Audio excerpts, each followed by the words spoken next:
Les mangroves sont une forêt qui se situe dans le delta des grands fleuves et dans la zone qui est recouverte par les marées. La mangrove, c'est une forêt, ce sont des arbres, mais c'est aussi un tas d'autres ressources, des poissons, des crabes, des abeilles.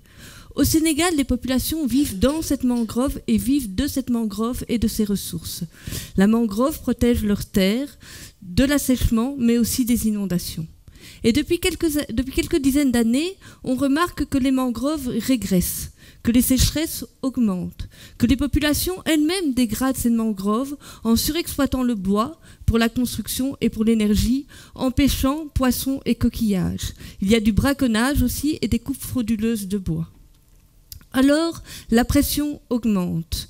Le sel et le sable rentrent dans les terres.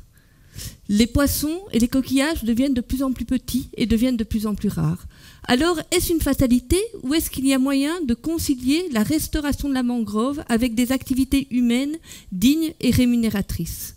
Nous, on y croit. On travaille dans cette communauté rurale, dans la réserve de la biosphère du delta du Saloum, qui est reconnue comme patrimoine par l'UNESCO.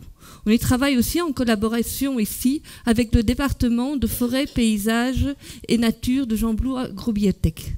Là-bas, il y a beaucoup de monde. Il y a les habitants, la population, qui est organisée sous forme de villages ou de groupements économiques ou familiaux. Il y a des autorités locales qui sont responsables de la gestion des ressources naturelles et donc de la gestion des mangroves. Il y a l'État qui est représenté au travers des eaux et forêts et qui est responsable de l'application du Code forestier national. Et puis il y a des organisations nationales ou internationales comme la nôtre qui accompagnent les populations. Alors comment bien gérer cette mangrove ? Nous pensons qu'il faut placer les habitants au centre, que les habitants doivent décider des règles et des sanctions pour l'exploitation des ressources. Et nous les accompagnons avec des moyens, avec des connaissances, avec des réseaux. Alors que font-elles ? Elles vont faire des activités de reboisement des mangroves, mais vont aussi planter ce qu'on appelle des bois de village, qui sont des bois à croissance rapide, ce qui permet de diminuer la pression sur les mangroves.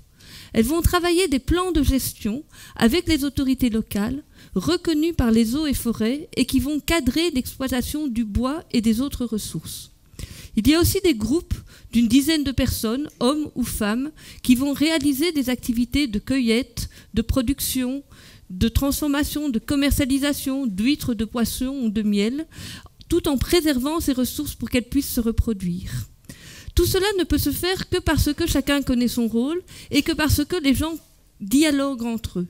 Nous soutenons donc des tables de concertation entre les habitants et les autorités. Alors oui, on peut croire en des mangroves qui seront une source de revenus, un cadre de vie pour les populations qui seront heureuses d'y vivre pour le long terme. Merci beaucoup.